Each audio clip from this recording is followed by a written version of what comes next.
Good morning friends, আমরা একটা নতুন ভিডিওতে সকল বন্ধুদের অনেক অনেক স্বাগত, অনেক অনেক ভালোবাসা। তো আজকে আবার একটা নতুন ভিডিও নিয়ে চলে এসেছি ছাদ বাগানে। এই বর্ষার মধ্যে, এত বৃষ্টির মধ্যে কিছু কিছু এখন আবার ভীষণ রোদ্দুর। কদিন হলো ভীষণ বৃষ্টি, এখন হচ্ছে ভীষণ রোদ্দুর। এরই মাঝে আমার ছাদ বাগানে কি কি সবজি আমি লাগিয়েছি এবং তার মধ্যে কি কি হারভেস্ট করলাম, কি কি তুললাম, সেগুলোই আজকের ভিডিওতে শেয়ার করব। যদিও খুবই সামান্য, কিন্তু তবুও আমার অবসর সময়ে আমি নিজের হাতে সবকিছু নিজেই করা, তো ভীষণই আনন্দের লাগে।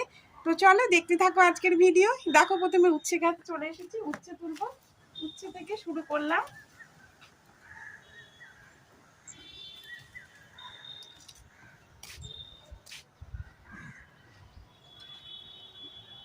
উচ্ছে থেকে শুরু করলাম। তাহলে বন্ধুরা, প্রথমেই চলে এসেছি আমি উচ্ছে গাছে। কিছু উচ্ছে তুলেওছি, প্রথমেই ভিডিও শুরুতেই কিছু উচ্ছে দিয়ে শুরু করেছি। তারপরে দেখলাম আরও গাছে ছোট ছোট কিছু উচ্ছে ধরে আছে, সেগুলো তুলে ফেললাম। এটা একদমই ছোট উচ্ছে, যেটা খুব বেশি বড় হয় না, কিন্তু প্রচুর পরিমাণে ধরে, সারা বছরই এই উচ্ছে হয়ে যায়। তো এখন আমি এই উচ্ছেগুলো তুলে নিলাম, তারপরে চললাম।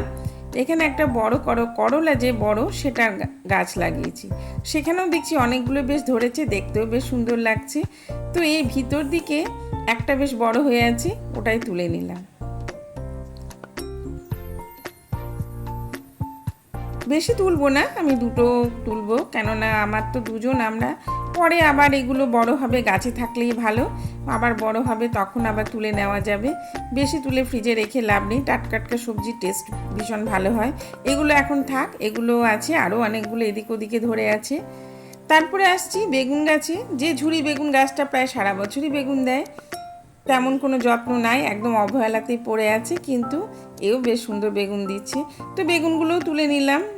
এই সময় তো বাজারে বেগুন একদম আগুন, এত দাম বেগুনের। সমস্ত সবজিরই দাম খুব বেড়ে গেছে, কিন্তু এই দুর্মূল্য বাজারে আমার কিন্তু ছাদ বাগান থেকে, নিচের বাগান থেকে অনেক সবজি আমি পেয়ে যাই। একটু কষ্ট করে আর একটু ধৈর্য ধরে যদি বাগান করা যায়, একটু পরিশ্রম তো দিতেই হবে, অবসর সময়টুকু আমাদের একটু যদি গাছেদের সঙ্গে দিই, তাহলে খুব সুন্দরভাবে আমরা এই বাগান থেকেই প্রচুর পরিমাণে আমরা সবজি পেয়ে যাব, যেগুলো আমাদের প্রয়োজন মতো খুব ভালোভাবেই হয়ে যাবে। দেখে মনে হচ্ছে বেগুন দুটো একটা আছে, কিন্তু না, ফাঁকের মধ্যে অনেকগুলো বেগুনই ধরে আছে, কেননা এগুলো ঝুরি বেগুন। প্রচুর থকায় বেগুন ধরে শীতকালে, প্রচুর পরিমাণে হয়েছে, আমার আগের ভিডিওতেও দেওয়া আছে। এবার বরবটি তুলতে চলে এলাম। বরবটি আমি আগে ভিডিওতে দেখিয়েছি, অনেকগুলো বরবটি একবার তোলাও হয়ে গেছে। তো আজকেও কিছু কিছু বরবটি তুলে নিলাম। বরবটি বেশি দিন থাকলে, গাছের মধ্যে বেশি থাকলে সেটা শক্ত হয়ে যায়, সেগুলো খেতে ভালো লাগে না, ওই জন্যই এই বরবটিগুলো আমি তুলে নিলাম। সবজি লাগানো, যে সবজি তোলা একটা ভীষণ বিশাল কাজ। সময়ে সময়ে যদি সবজি হারভেস্ট না করা যায়, না তোলা যায়, তাহলে সেই সবজি কোনো কাজের না। কেননা যদি বেশি দিন হয়ে যায়, সেগুলো শক্ত হয়ে যায়, কোনোটায় বীজ হয়ে যায়, কোনোটা বা পোকাতে খেয়েও নেয়। ওই জন্যই সময় থাকতে সবজি তোলার একটা ভীষণ বড় কাজ। আমার তো মনে হয় লাগানোর চেয়ে, পরিচর্যার চেয়ে তোলাটা ভীষণ বেশি কাজ। যদিও আমার তুলতে আমার খুব একটা ভালো লাগে না, নিজের গাছের জিনিস তুলতে ধরা দেখতেই ভালো লাগে, তুলতে একটু কষ্টই হয়, কিন্তু তাও জন্য ভাবি কিসের জন্য লাগিয়েছি, তোলার জন্যই তো। এখানে কিছু কলমি শাকও তুলে নিলাম। কলমি শাকগুলো আগে একবার আমি কিছু তুলেওছি, খাওয়া হয়ে গেছে, তো আজকেও কিছু কলমি শাক তুলে নিলাম। এগুলো ফ্রিজে রেখে দেবো, কালকে বানাবো। আজকে আর কলমি শাক বানাবো না, অন্যান্য শাক বানাবো। কলমি শাকটা অনেক দিন অবধি ফ্রিজে রাখলেও খুব সুন্দরভাবে টাটকা এবং সতেজ থাকে। বেশি নেব না, আমাদের প্রয়োজন মতোই নেব, কেননা বেশি নিয়ে সেটা আবার নষ্ট হয়ে যাবে। এখন যদি গাছ বাগানের মধ্যে থাকে, জল পাবে, এগুলো আরও বৃদ্ধি হবে এবং আরও সবুজ হবে, দেখতেও বেশ সুন্দর লাগবে, পরের একদিন আবার খাওয়া যাবে। মাঝে মধ্যে আমরা এই ছাদ বাগান থেকে শাক তুলে নিই, কিন্তু সবসময় ভিডিও করা হয় না বন্ধুদের সঙ্গে। উচ্ছেও আমি অনেকবার তুলেছি, বেগুনে আমি অনেকবার তোলা হয়ে গেছে, কিন্তু সবসময় তো ভিডিও করা হয় না। তো আজকে ভাবলাম আমি সব রকমই তুলবো, তো বন্ধুদের সঙ্গে একটা ভিডিও শেয়ার করে নিই।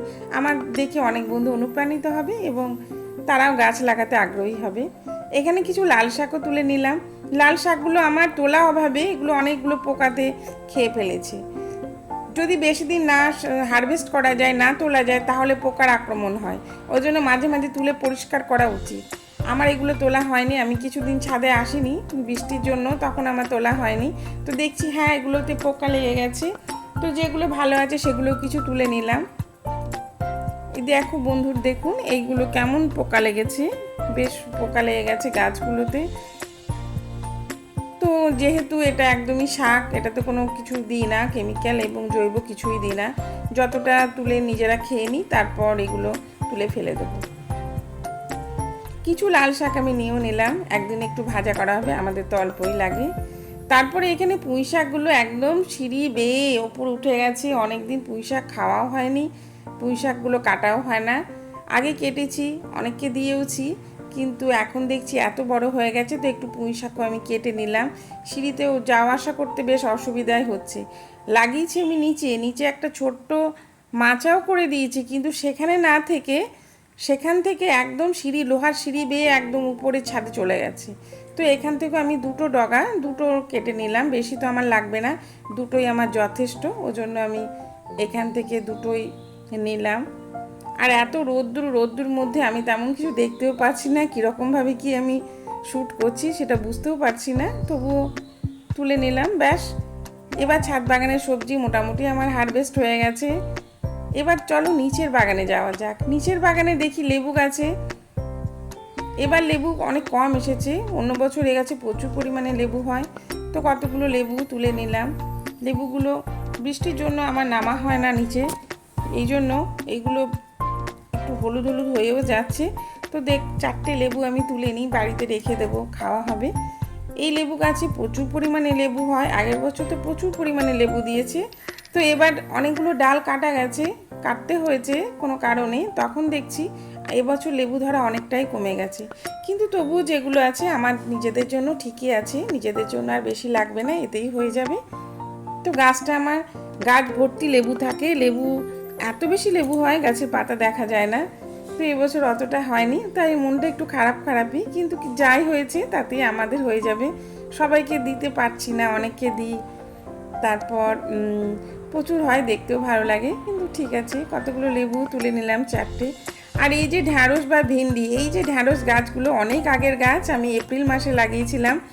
এপ্রিল মাসেও না, মার্চের লাস্টে লাগিয়েছিলাম। এপ্রিল মাস থেকে মোটামুটি আমি হারভেস্ট করছি, খাচ্ছি ঢ্যাঁড়স, প্রচুর পরিমাণে ঢ্যাঁড়স দিয়েছে। আর গাছগুলো এত বেশি বড় হয়ে গেছে, আমি একা এগুলো তুলতেই পারি না ঢ্যাঁড়সগুলো। গাছগুলো নুয়ে কোনো রকমে কষ্ট করে তুলতে হয়, কিন্তু প্রচুর পরিমাণে ঢ্যাঁড়সও হয়। একদিন পর ঢ্যাঁড়স আমি এখান থেকে তুলি। আর ঢ্যাঁড়সগুলো ভীষণই খেতে খুব মিষ্টি এবং খেতে ভীষণ ভালো, কারণ এর মধ্যে কোনো কেমিক্যাল কিছু নেই। তো এই ঢ্যাঁড়সগুলো আমি কিছু তুললাম, আর তোমার দাদাভাইকেও কিছুটা হেল্প করে আমি তুলালাম, কেননা একা তোলা একটু অসম্ভব। গাছগুলোকে আগে নোয়াতে হচ্ছে, তারপর ঢ্যাঁড়সগুলো তুলতে হচ্ছে। তো নিচের বাগানে আমার ঢ্যাঁড়স আর লেবু এই দুটোই আছে, আর কিছু লঙ্কা গাছ আছে। দেখুন, কিছু ঢ্যাঁড়সও নিলাম আর কিছু লেবু নিয়েছি। আর এই দুটো ঢ্যাঁড়স দেখলাম এগুলো পেকে গেছে, শক্ত হয়ে গেছে, তো এই দুটো আমি বীজের জন্য নিলাম, এগুলো পরের বছরের জন্য বীজ সংরক্ষণ করব। তাহলে বন্ধুরা, আজকে আমি নিচের বাগান এবং ছাদ বাগান থেকে কি সবজি তুললাম সেগুলোই আপনাদের সঙ্গে শেয়ার করতেও চলে এলাম। অনেকগুলো সবজি আমি পেয়ে গেছি দুর্মূল্যের বাজারে, অনেক সবজি পেয়েছি, সেগুলো সমস্ত এক জায়গায় করেছি। এখানে আছে ভিন্ডি বা ঢ্যাঁড়স, নিচের বাগান থেকে অনেকগুলো ঢ্যাঁড়সও পেয়ে গেছি, প্রায় একদিন অন্তর এই ঢ্যাঁড়সগুলো তুলি। তারপরে এদিকে পুঁই শাক নিয়েছি, দুটো ডাল নিয়েছি, পুঁই শাকে দুটো ডগা নিয়েছি, বেশি তো নিইনি। এখানে কিছু লাফা বরবটিও পেয়ে গেছি, উচ্ছে পেয়েছি অনেকগুলো, চারটে নিচের বাগান থেকে লেবুও তুলে ফেলেছি, এদিকে বেগুনও পেয়েছি কিছু, আর এখানে কিছু লাল শাকও তুলেছি, যেগুলো আমাদের একদিন যথেষ্টই হয়ে যাবে। আর এখানে কিছু কলমি শাকও আছে। তাহলে কেমন লাগলে অবশ্যই জানাবে। অসংখ্য ধন্যবাদ, অনেক ভালোবাসা। দেখা হবে আবার নতুন ভিডিওর সঙ্গে।